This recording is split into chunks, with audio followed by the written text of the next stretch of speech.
Hi friends, welcome back to my YouTube channel. इस video में basically हम इस टॉपिक पर डिस्कस करेंगे कि हु शुड टेक ड्रॉप, किसे ड्रॉप लेना चाहिए और किन्हें नहीं लेना चाहिए। देखो, पहली बात, जीवन में बहुत ज़रूरी है कि आप प्रैक्टिकल बनो। इमोशनल से ज़्यादा प्रैक्टिकल बनना इम्पॉर्टेंट है, ठीक है। आप इमोशनल होकर कोई डिसीजन नहीं ले सकते। दूसरी बात ये भी बहुत ज़रूरी है, देखो हम क्या कर सकते हैं उससे ज़्यादा हमें ये पता होना चाहिए हम क्या नहीं कर सकते हैं। आप खुद को एक फॉल्स फॉल्स ड्रीम में, फॉल्स डिलेमा में, फॉल्स डिल्यूजन में नहीं रख सकते। ये मूवीज नहीं चल रही, ये रियल लाइफ है, ठीक है। डेलुलू इज द ओनली सोलुलू, ये सुनने में और रील्स में अच्छा लगता है, रियलिटी में नहीं लगता, ठीक है। सो देखो, आप एक बात समझो, अब बहुत सारे लोग कहते हैं कि क्यों ना लें, अगर हमें बनना ही डॉक्टर है तो 4 ड्रॉप लेंगे, 5 ड्रॉप लेंगे, जब तक नहीं बनेंगे डॉक्टर तब तक ड्रॉप लेते ही रहेंगे, लेते ही रहेंगे, लेते ही रहेंगे। मतलब भाई एक बात, और उन्हें लगता है ये उनका डिटर्मिनेशन है, ये उनका पैशन है, वो बहुत पैशनेट है। ब्रो मेरी बात सुनो, अगर तुम इतने पैशनेट थे, इतने तुम डिटर्मिन थे, तुम्हारा पहली साल में क्यों नहीं निकल गया? मतलब तुमसे 2-3 साल मैक्स होता है भैया। अगर तुमसे 2-3 साल में नहीं निकला, तुम 4 साल 5 साल कैसे है? और 4 साल 5 साल ड्रॉप लेके भी तुम्हारे 200-300 ही नंबर बन रहे हैं, तो तुम खुद को ही ना धोखा दे रहे हो। ड्रॉप लेकर के, ड्रॉप भी वही लेते हैं जिनका एटलीस्ट उस रेंज में मार्क्स हो, सिलेक्शन के रेंज में, जो मान लो चलो 50 मार्क्स है, 100 मार्क्स है, कुछ 150 मार्क्स है रह गए, ठीक है। पर आप जिनका 3-4 ड्रॉप लेने के बाद भी 200-300 ही नंबर पे अटका हुआ है, कोई सेंस बन रहा है आपका? आप मतलब कुछ सोच, पता है क्या, एक और बात जैसे नॉर्मली होती है, क्या we are human beings, obviously imperfection ही इम्परफेक्शन है, पर एक और चीज है, हमें ना इनर्शिया में रहना पसंद है। हम अपने जीवन में ना चेंज को रेजिस्ट करते हैं। हमें तो लग रहा होता है अरे हम नीट का प्रिपरेशन कर रहे हैं, क्या आप दिल से सोचो कि तुम सच में नीट का प्रिपरेशन कर रहे हो? ड्रॉप लेने का मतलब होता है कि आप डेडिकेशन से पढ़ाई करो। अगर आपको साल बर्बाद करना है, no, it makes no sense कि आप ड्रॉप ला। फैमिली फंक्शंस एंजॉय करना है, या फिर मतलब 1000 तरीके की चीजें हैं वो करना है, सोशल मीडिया, ये सारी चीजें हैं, फिर कोई सेंस ही नहीं बन रहा आपके ड्रॉप का, राइट। अब खुद से ऑनेस्ट रहो। अब खुद से ऑनेस्ट होना हमें बहुत ज्यादा जरूरी है। हम देखो, हम ना दुनिया को धोखा दे सकते हैं, बट अपने आप को धोखा हम नहीं दे सकते। This is next to impossible. हमें पता होता है हमारा क्या लेवल है, और आपको सीरियसली मेरा वीडियो ये देखने का जरूरत पड़ रहा है कि मतलब आपके अंदर में फीलिंग होना चाहिए ना कि आपको क्या सही लगता है, क्या गलत लगता है, राइट।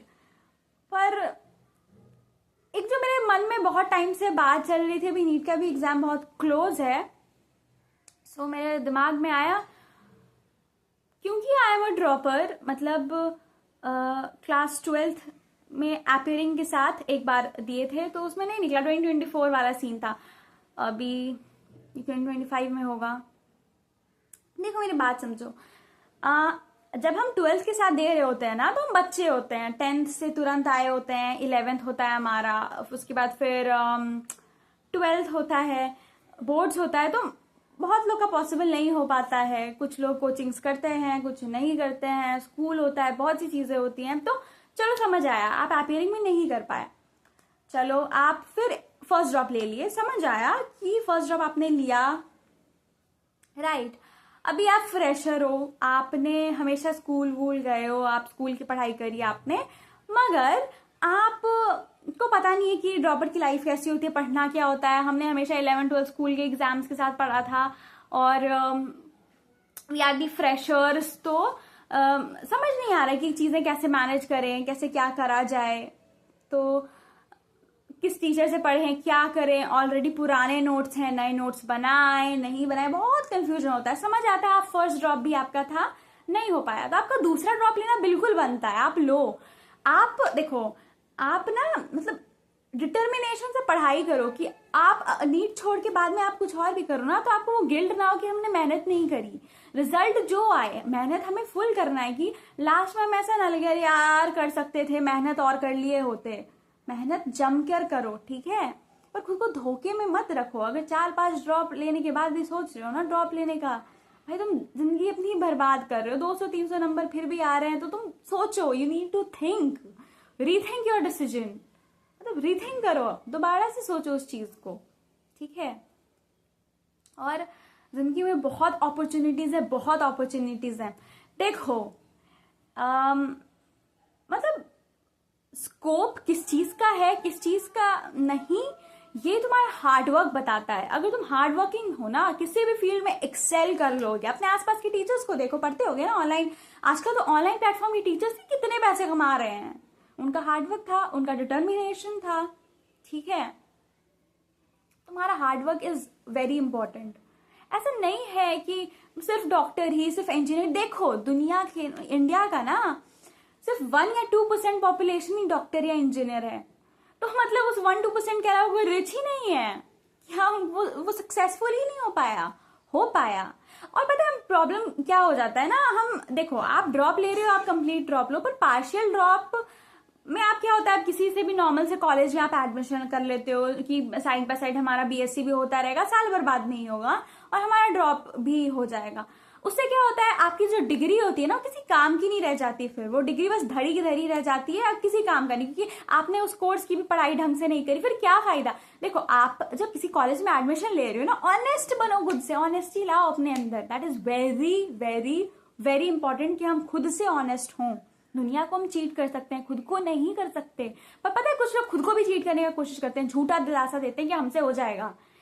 देखो पूरी मेहनत करो, कह तो रहे पूरी मेहनत करो, पर तुम्हें अंदर से वो रियलाइजेशन खुद आ जाती है एक टाइम के बाद कि ये हम कर सकते हैं, ये हम नहीं कर सकते। और नहीं कर सकते तो प्लीज मूव ऑन करो एक अच्छे नोट के साथ।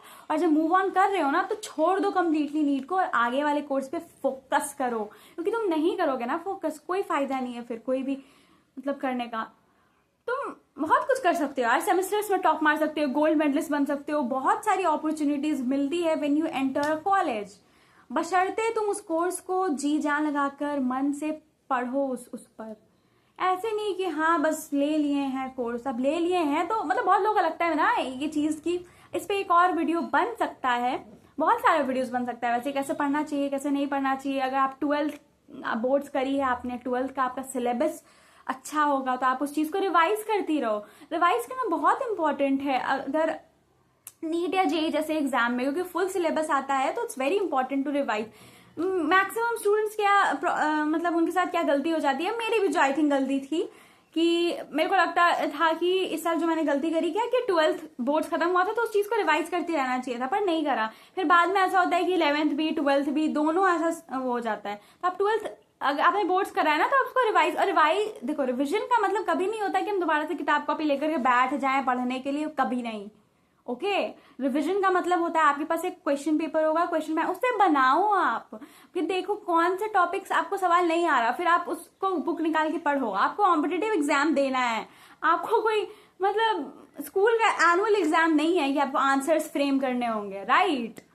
तो एमसीक्यू रिवीजन के लिए भी आप एमसीक्यू का वो मतलब हेल्प ले सकते हो। मतलब बहुत सारी वीडियोस बन सकते हैं, मतलब अगर आप कहो तो फिर I can make the video की कैसे कर सकते हैं क्लास 12th वाले, क्योंकि यही उनकी गलती होती है, वो 11 से शुरू कर देते हैं, 12 छोड़ देते हैं। रिवीजन करना बहुत जरूरी है, राइट।